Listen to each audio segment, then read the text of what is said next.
over too early. Okay, so in the selections for this first game, FlyQuest chose last pick and Disguised chose blue side. So very standard draft in terms of the order of things, in line with what we've seen for so many years up until this point, as it will be Jace and Varus banned out by Disguised. FlyQuest targeting some junglers, looking at Kisno over there, banning away the Jarvan, banning away the Pantheon. Disguised now also going to ban a jungler themselves, getting rid of Nocturne. So you know what that means, Flowers? What's that mean? We got all the picks up here. We've got the Azir Orianna trade. We've got Rumble for top lane and Bessa for top lane. A lot of primo picks up and available. And whenever you have a team with Castle, this has always been true on all the iterations, previous DSG and multiple teams that were like losing teams. Castle has always liked being on a champion, like Aatrox or Bessa, one of these ones, where you can carry for top lane. Rumble here, huge for team fighting, one of the ones that we mentioned. So they think it's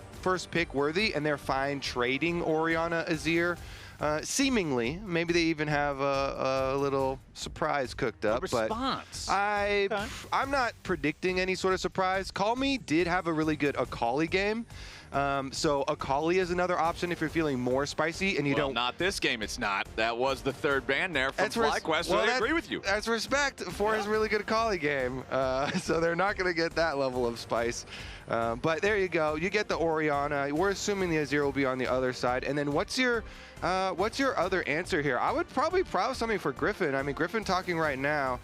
Looks like they're going to get their just Rumble answer, not really any sort of counter or anything, but we've seen Ksante do some Ksante stuff quite recently. Yeah, if you're talking about spice, I feel like Orianna Ksante 1-2 is bread. That's the amount of spice that we're on right now. It's like the spices that they use in England or like German food. The spice is beans. It's just beans on toast here for FlyQuest. But hey, it works. We'll see how well they can execute on it, because Disguised, it's a classic combo with a Rumble. You have some powerful AP damage up there in the top lane, Wukong right next to it for some equally powerful physical damage alongside AoE on both of them, and they'll lock in the Azir mid here as well.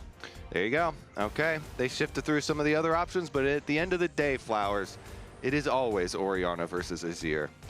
Unless they're already, unless it's a fearless game and they've already been played. So yeah, then they're out. Then we can't use them anymore. But hey, yes, there you Gryffinn! go. We got Kobe's pick. My boy. Okay, Volibear. so I all of my hopes this whole season were resting on Gryffinn, because he had already previously played Volibear in the South, and Volibear right now is in one of like the peak forms of this champion. With Dusk and Dawn in the current iteration and Volibear in the current iteration before we get the next patch.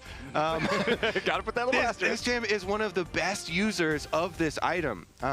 Double stacking your lethal tempo and your passive for Volibear is so effective, and it just gives the perfect stats for him. Loves HP, attack speed, AP, cooldown reduction, all types of stuff. It's just really good rush item. And so I'm really happy to see that we do have some players that are willing to use this before Volibear does get nerfed. And it seems like the nerfs to this champ on the next patch are going to be fairly substantial. So I don't know for how long we're going to see Volibear. Are you already writing another letter to Freak? No, I'm good, because I already diversified last time they turbo nerfed Volibear. I had fun being a one trick for like a year and a half or so. But last time they nerfed him, I was like, okay, I guess I think I'm done with that. So, all right, gotta branch out a little. I branched out a little. It's all good. I'm not resting all my hopes, because I know Freak could just headshot me at any moment. Okay, you got to be aware. Freak is conditioning you to be a more well-rounded player, as we do have our second half of the draft rolling in now with Lucian, Nico, Bard, and Nautilus banned out in the second phase. It's a lot of focus on support. Karma will be the lock here for FlyQuest, as Corki is the AD carry for Sajed on Disguised, and they will lock the Nami in next to it. Okay, honestly, very standard stuff on the side of DSG. Of course, Volibear jungle is not standard at all. Fairly few teams doing it, but it is very successful in solo queue. So I see so much of it. Watching like high challenger ladder games, it's in like every matchup. Yeah, it's so it's not something that's super out of the ordinary. I personally love when you have a Karma on your team. Yes, Ezreal Karma, it's good lane, good poke down there, but it also really emphasizes Volibear. that speed up from Karma is so effective because one of the ways they've been nerfing Volibear over the past year or so, they took extra move speed out of his Q. And last time around, Gryffinn actually maxed W first. A lot of people, it's like, there's different levels of how many points you put into Q before you max W. Okay. Some people are full 5-pointers and they're like, I need all the speed. I need my Q. I need my Q full 5-pointer. Some people are like me, I go like 3 points and then I go into it. I believe in the last game, Gryffinn just maxed W first with just 1 point, and then you're extra slow. But if you have a Karma on your team, then you're not slow. There you go. And you're scary. Okay. So I like that. Now, the big thing that I'm looking at here for FlyQuest compared to Disguise, you look at Disguise, there is so much wombo combo potential here with Wukong, with Rumble, a Nami ult coming through, Azir ult on top of it. Everything here feels like it can be layered together super effectively. Over on the side of FlyQuest, though, I'm kind of going to need to see the bear ball delivery system, just Volibear dunks, Orianna alley-oops. I feel like they're going to have to look for better setup for their fights. Yeah. What are we thinking here? I mean, Volibear, his jump is not super fast, so honestly, it might be better for like Ksante delivery or to just use flashes to deliver. Okay. We've been seeing in EU, they're running Mundo as a delivery, and then Mundo just flashes forward on them. Flashing them. So you can flash a shockwave in there pretty quickly for an engage. But Volibear always has the go-to, of course, of you precast your E far, and then you Q, and you're just running at them, and then you flash your Q. To get one person with that engage, but for the Orianna on the back of it, then you can get multiple people. All right, as we're waiting for our minions to collide here in the lanes, let's go ahead and listen in on Gryffinn's pep talk to his teammates during Champ Select. Yeah, let's not be complacent against these teams, okay? They're not that bad. Even though they look bad. Play a normal game. Yeah. They're not as bad as we think they are, even though we think they're bad, and we have to make sure we don't int. Honestly, I respect it. Honestly, I love cocky jokes. You know, he's like, yeah, these guys are terrible, but they're not that bad. It's like, don't full send it. Don't full send it. Even if you think they're bad, play like they're good. That is funny. Okay. I respect it from Gryffinn. I love this guy's attitude. He hasn't been in the league for very long at all, but like every time you see him, he's super high spirits. He seems super confident. I'm excited to see what he does on the Volibear here. Yeah, I went in there to interview Massu, and then Gryffinn is like yelling at me the whole time. He's definitely, he brings a lot. Anyways, we'll track him. We'll track the Volibear. Both junglers are heading down to the bottom lane, which is a very, very good strategy in the current meta. See if they can get any sort of extra pressure down around there. Massu and Sajed, like we talked about, they were kind of in agreement that it's probably going to be Massu and Cryogen with some early pressure. And of course, if you're running Ezreal Karma and you hit your should have the early if you hit your skill shots, you're going to have some early pressure. And the idea is you can push them in and then poke them while they're trying to CS under tower.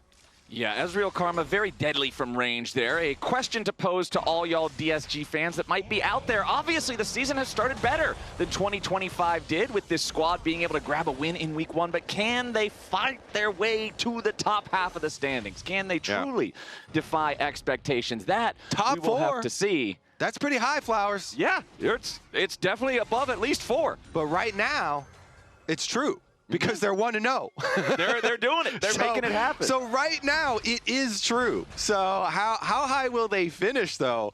Okay, already we got some believers. We got some believers, and they're actually growing. The believers are growing. Honestly, that's more believers than I was expecting, considering Disguised placement in the standings for the majority of 2025. Right? Like, you remember the end of 2025 where the team finally got it together more. They were able to defend their spot. They didn't fall in the relegation tournament.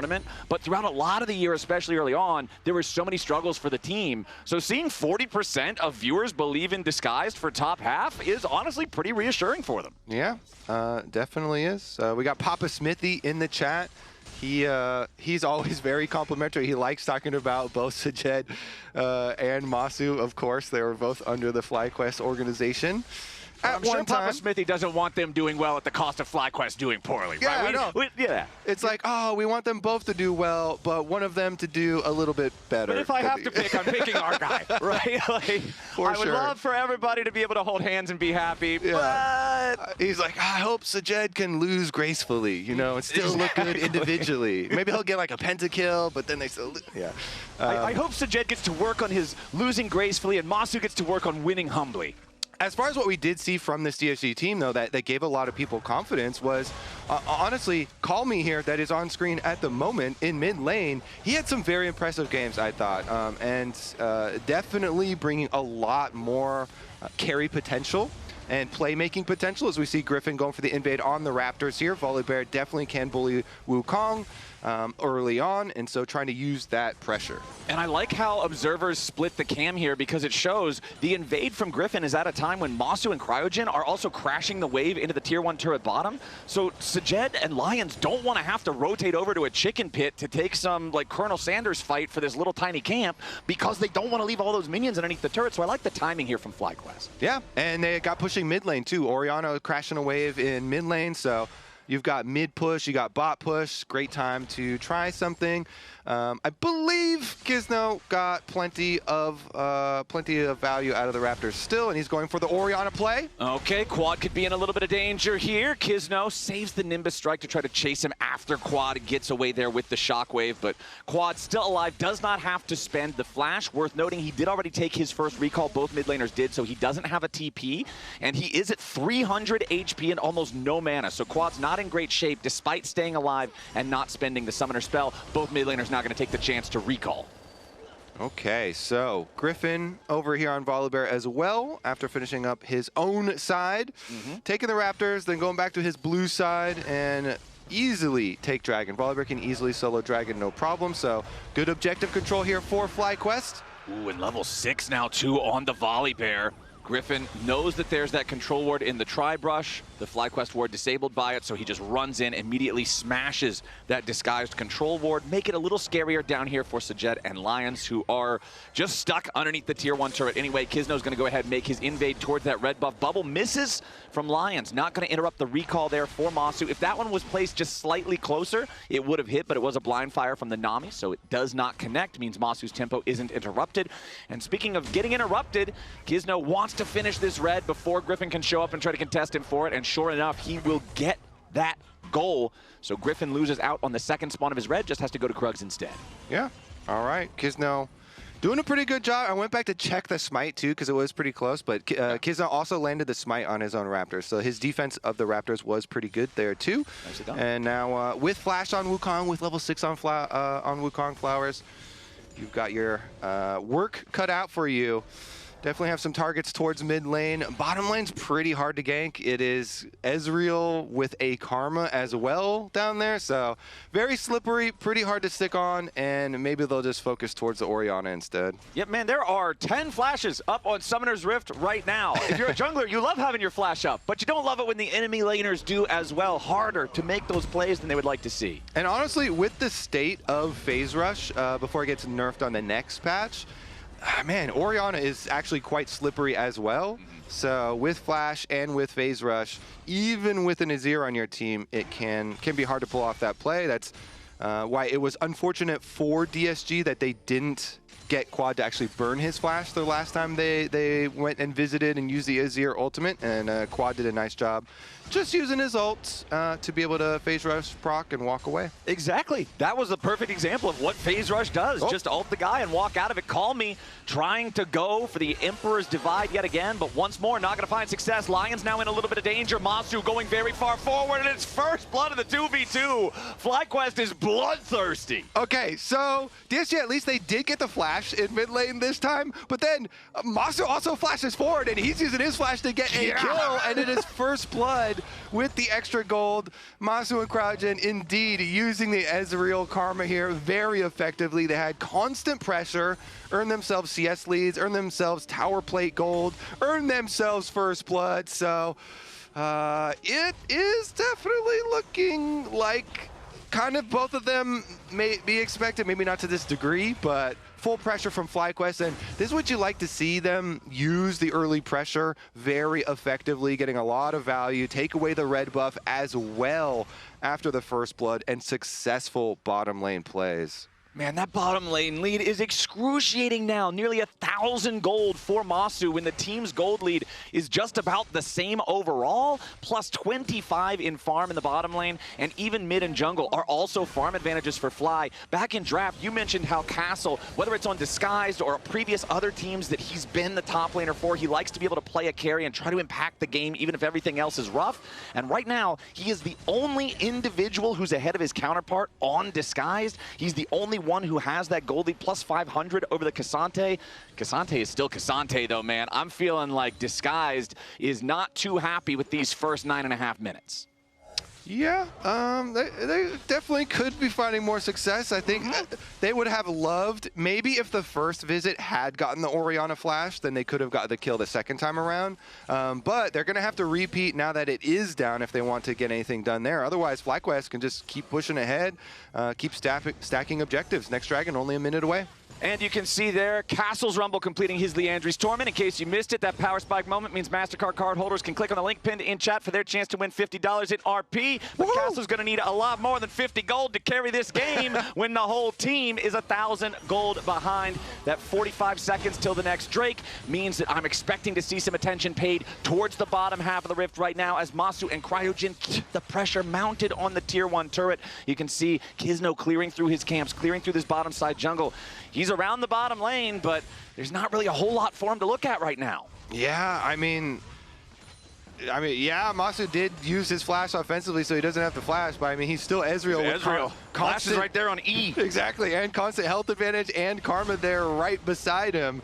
So not a lot you can really hope to accomplish when they don't have any sort of angle to go for. So this bottom lane pressure means so much too. It's going to be an early quest here for Massu. Yeah. Getting turret plates really progresses you very quickly, plus the kill, plus the lead that they have. So FlyQuest just going to continue to stack these dragons. Gryffinn will start it out. Here we go, DSG. Ooh, Massu. Arcane Shift back away as Kisno jumps towards him. And everything that I've been saying about Castle being the 1 point of power for Disguised, there is no teleport available on this Rumble. He can't try to make it down there to attend the Dragon fight. That means that Disguised recognizes there's no real way for them to try to contest this. Gryffinn used the Stormbringer as soon as the Dragon spawned to aggro the thing. He knew that they should be wasting no time securing this objective. So that's another one there for FlyQuest. Yeah, it is just the best feeling in the world when you've got a bot lane winning that hard, because Dragons is just so valuable to stack right now. It is the primary line to winning in League of Legends at the moment. Stack a bunch of dragons unless you have like some crazy scaling for your team fights later. So winning bottom lane is great. To stack the dragons, you give away the grubs. Don't really care about that. Yeah, whatever. Go for it. You know, we have more turret plate money anyway because we're already pushing so heavily. And look at this, Flowers. 3 quests already completed for FlyQuest. Big. Because these dragons are contributing nicely to the jungle one as well. Gryffinn, just slightly ahead there, getting his a little bit early. Quite nice on that one. And Massu already rotated into the mid lane here with the Karma. Azir also has weakness to poke. So this duo lane effectively annoying for anybody to deal with. We'll see if they're able to land much on Callme. Right now, Callme's doing fine with just pushing the wave and everything. Yeah. He's got his Nashers, so at least he can deal with the minions very quickly, and Massu and Cryogen aren't able to overextend or get too much poke behind the minions to land on him. And Callme's done a good job making sure he doesn't fall behind as well. He is now the 2nd member of Disguise to have an individual advantage over his counterpart here in the mid lane with that Nashor's like you're talking about. Has the 3 cookies. Just drank the last sip of the potion that he was using to deal with that poke in the mid lane. As Gryffinn wants to fight for vision here. Tries to go in, only lands the stun on the Wukong clone. So not a whole lot of effect there from FlyQuest, but they will defend their control ward for now. Kisno's going to step back up, clear that one out of the way, and Gryffinn goes right back to his farming. 1.5 minutes on the clock until the Rift Herald spawns. I expect that to be our next point of contention, and particularly for Disguised, this is the objective that it's very easy for Castle to be there for. He's got his quest completed, he's got his Liandry's, he's level 11, the Rumble will be very strong. This might be the opportunity for Disguised to go for a fight. Yeah, let's see if they decide to pull the trigger. They do have Wukong ultimate ready to go. He's got his flash, so lots of plays can be made. You've got Azir, you've got Wukong and Nami here, so lots of CC possibilities, but can they actually force it to land? Massu's flash is back up, and so it's really hard to get to him, and he's got his Trinity Force spike going for himself, so plenty of damage there. And so then you're like, well, is Quad going to put himself in a position that makes it easy for us to engage on? Looks like they're just going to keep Callme split pushing down here. That's nice for Azir. Get some extra money off a bottom lane before the objective spawns. Yeah, Massu's so scary on this Ezreal, man. He's an entire level ahead of Sajed. The Trinity Force you already mentioned. The tier is most of the way stacked too, so Muramana power spike is not going to be super far away. And last time the camera panned to him, he still had the double buffs too. So this Ezreal is just beyond scary. Okay, the red has worn off, still has blue. Blue Ezreal is such a pain. Just never-ending Mystic shots flying at you if you're trying to posture for positioning around those objectives. 5 seconds until the Rift Herald spawns. Gryffinn has his sweeper active. We'll move forward, clear out some of that vision. And FlyQuest has already made clear, already made evident they want this objective. Once more, it'll be the bear in there, starting it off with the Stormbringer, as that makes it so much easier for Cryogen and Massu to keep the pressure on, make anybody from Disguise scared to step up, as Sajed wants to be aggressive in Massu's face, but Massu is just completely undeterred. Yeah, let's see. It looks like Kisno positioning like he wants to go for it too. Okay, Kisno tries to jump in. Cryogen's got the tether. They are going to do a ton of damage here to Wukong, and Kisno's dead before anything else can even happen. Herald secured by Gryffinn as Castle tries to get away. Quad moving up there to reinforce his jungler. Kisno just too far forward there and immediately gets punished. Cryogen's tether seals his fate. Yeah, how many times have you said, like, ooh, the highlight of this play is the Karma tether? Because Cryogen was never scared, right? Wukong's jumping at his AD carry, and he's like, oh, perfect. He immediately started walking forward because he knows, if I can get the tether on him, it will reveal, it will lock him in place. See, immediately walking forward, and he heals for the extra move speed too. And so the tether lands so that he's locked up, and then Quad easily follows up with the shockwave. Really nicely done. They used the heal speed, they used the Orianna speed right there. There was no hesitation. I love that here from FlyQuest. It's one of the things that we highlighted with this team, with these young players. They are always ready to fight. They are not scared at all.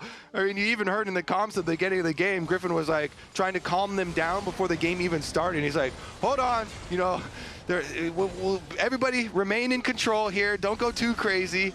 Yeah. But very surgical, honestly, from them, showing no fear as they showed in week number 1.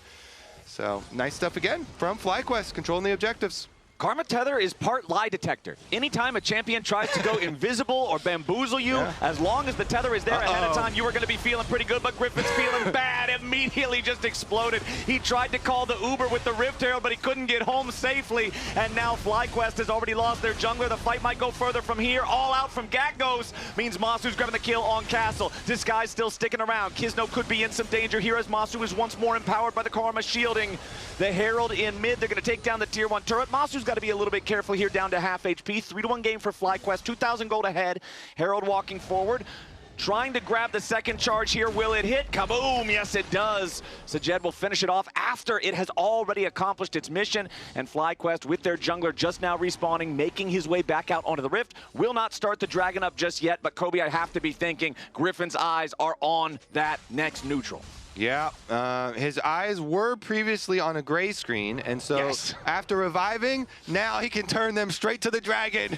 Good job there, Gakgos, and they're able to get the counter kill, so all good. Back to that dragon stacking.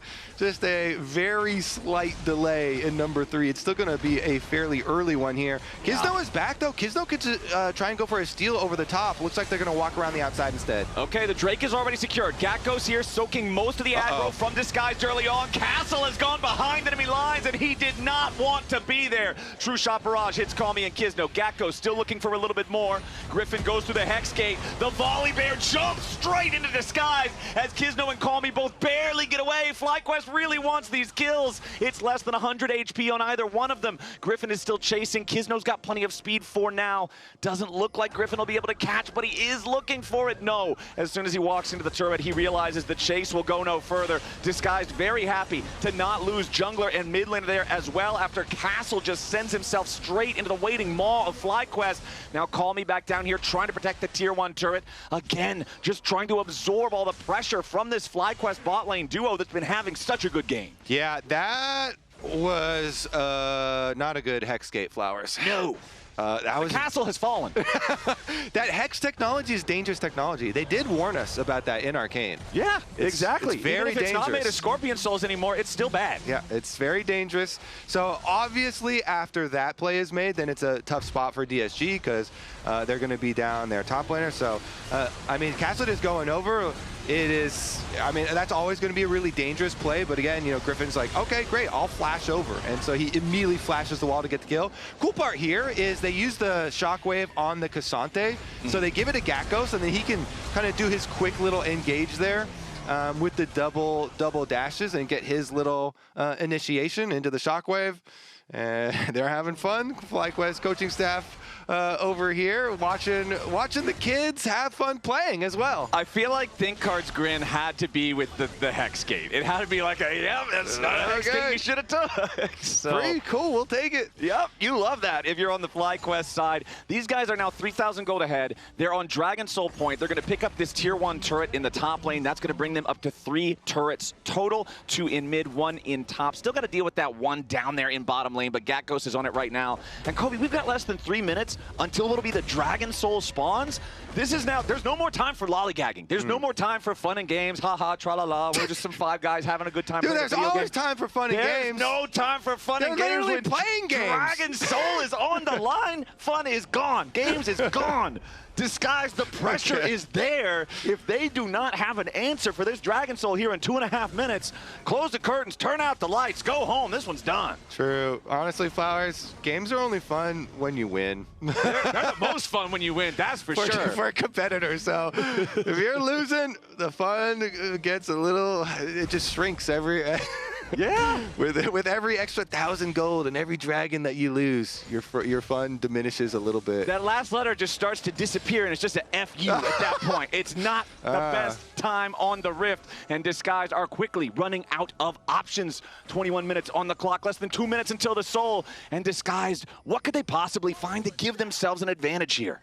Well, they're hoping they find like a pick. Okay, Sajed goes in. Massu loses 20% HP. Okay, never mind. We don't have anything now. I see Corki out forward. I got to get a little excited. Yeah, exactly. You got to count every little bit of damage here. Trying to get some rockets. Okay. All right. Some rockets are landing, and he's dodging Mystic shots. He does Two rockets landed, and then 2 Mystic shots missed, Flowers. Okay. You got to make your gains in small increments. That means they're up 4, because they got a +2, enemy got a -2. That's math. You get 4. Yeah. That's huge. There you go. And it lasts in like a tiny difference in health, a little bit. Well, the problem is Massu's also got red buffs, so he just regenerates. All right, well, Baron might be fun. They only have 1 more minute to wait for Dragon Soul. But if you want to have some fun, you know, get a little crazy. you could give away that dragon and just go for Baron. So FlyQuest have the options here, and DSG, they got to like keep their vision on Baron while also keeping the pressure on Dragon. And they can start with mid lane pressure, and that's a nice 2 plates. Yeah, Sajed knocks the crust off of the turret, grabs the first plate for crust. free. Yeah, I mean, I don't remember what the actual name for it is. I just call it the crust. So the turret's not crusty anymore. It's knocked over, but Gakgos... You're just cleaning it off, huh? Yeah, exactly. So you're just doing a little... when you're autoing one of these turrets that has the crystals built up, you're basically like a window cleaner, and you're getting paid for cleaning the turret. Just keeping it nice and shiny. Exactly. Keeping Summoner's Rift up to code as Gakgos takes down the tier 1 turret in the bottom lane at the same time. Still 3,000 gold lead for FlyQuest. Kisno's got to be a little careful here. That Shockwave missing because of the flash committed from Kisno there for the escape. So that's flash down for the Wukong. Still has his ulti quad, no Shockwave here on the Orianna. FlyQuest moving back towards the mid lane now as Disguised again try to put in the work on the tier 1 turret as Kisno goes in, makes the engage onto Massu, but now he's in a little bit of danger. CC'd heavily, but not quite dead just yet. Tidal Wave won't hit any targets, splits FlyQuest up, but now with both the Cyclone and the Tidal Wave out of the picture. Castle around bottom? That's a lot of tools Disguised don't have. Castle drops the equalizer. Massu goes back over the wall, stays alive for now. Callme dies, trying to finish off one of the kills. Kisno's down to 400 HP, tries to retreat back towards Castle. The True Shot barrage over the top takes him low, and Gryffinn takes him down. Double kill. Back to the Volibear as Castle's on the run and Griffin's on the hunt. Disguised has already lost 4 men. The Bears got a triple, Kobe. This animal is wild here in the bottom side river fight, and FlyQuest are going to get the soul for their reward. So, you ran a poll at the beginning of the game, Flowers. Yes. That poll was, can DSG get top 4? Yes. And the numbers were pretty close. The percentages were pretty close. Yeah, like a 46. What do you say we run not the same poll, but a different take on it, and we run the poll, do you think FlyQuest will get top 4? I think that number's going to be high. Do you think that poll would be 100% yes? I don't think it's going to be 100, because you always got, you got trolls. There's always some people in Twitch chat that are ready to play the gamba. That are ready to roll the bones a little bit. we run it. All right. Twitch chat, do you think, yes or no, do you think FlyQuest will get top 4? I want to see how close to 100% we could get. It's going to be pretty high. 90s maybe, you think? I think 90s is believable. I think 90s. I feel like 80s for certain. 90s very believable. Because they are crushing it. Their week 1 was really, they were crushing it as well. Was really fun to watch. And honestly, definitely do see some high peaks for this team. Some good potential. All right, FlyQuest, you're 6,000 gold ahead. You've got a Hex Soul. It's only 25 minutes on the clock. Score is 8-1 in kills. The only death the entire game so far for FlyQuest has been 1 death on Gryffinn. Damage dealt in the last team fight. Massu's Ezreal has just been on point the whole game long. Well, guess what, Flowers? When you imagine the most scary Ezreal of all time, does that Ezreal have a Hex Dragon Soul? Yes. Yes, he does. He also has 2 tiers. Yeah. Because that was like one of the Ezreal terror builds from years past. Yeah. And now it's possible again. Yeah. So you can see he's got himself his snowball item with the Endless Hunger. Yeah. He's got his Trinity Force and Muramana, and the next tier is already over 200 stacks. Nice, nice. All right, well, ain't nothing gonna slow FlyQuest down, Baron. Start that right up. Arcane Shift in. When Ezreal Arcane shifts 2 inches away from a Wukong towards the Wukong, you know you've got problems. Oh, Callme, he's got problems too. He goes in for the Emperor's Divide, and it's just a swing and a miss. He's out of there. Callme, 45 seconds on that death timer. Call me an ambulance. Yeah, that's what it's going to be. Call me an ambulance, and do call it for me, not for them. Yeah, he is in the hospital right now. He is recovering as Cryogen is trying to lock up Kisno's Wukong. Gakgos just beats him down. 10-1 game now for FlyQuest. Disguised. I don't really see any way back into this one. That top lane turret is looking crusty, and Gakgos has his broom ready. Come on, man. That's going to be your thing now, too. I'm going to have to get used to that. I got to say something. I mean... Dude, it's like kind of electric, too. Look at the electric crust. The power emanating from these crystals. That sounds like a funky, like, bass band from the 70s. Electric Crust? I'd listen to their album. I don't know if it's just me, but I don't like the word crust. I don't know. The way you're saying it. I'm going to keep saying this. This is... I'm down with like pizza crust and, you know, like cheese-filled crust. But the way you're saying it though, it sounds. What if we stuff the crust with damage? Sounds dirty. Yeah, that sounds dirty. Well, I don't know, man. Well, the bottom lane's dirty now with all of this crust and tower ruins knocked all over the lane as FlyQuest are just rampaging through Disguised's house, and Disguised have nothing to say about it. Sajed and the rest of the team got to try to back up. Defensive Valks get the Corki away. Mystic Shot still tags him there on the butt. Callme tries to go in, but the Emperor's Divide finds nothing once more. Quads on a rampage. Sajed is dead. Gryffinn just continuing to mow everybody else over, and with only Lyonz still alive on Disguise, the final fight ends before it begins, and FlyQuest with a 12,000 gold lead will just walk this one straight to the Nexus turrets. It was dominance from the laning phase all the way to the Nexus. Massu just jumps in there to complete the ace, grab the last kill on Lyonz. It's a 15-1 game. It didn't even take 30 minutes to play all the way, and in this upper bracket week 2 matchup, FlyQuest is just looking unstoppable in game 1. So that is something that we classify in the business as a speed run. Oh yeah, you're putting that one on the records. Yeah, that is a speed run right there. All right, Lyonz, what do you feel? How good was that speed run? Rate that speed run. Yeah, 1 to 10.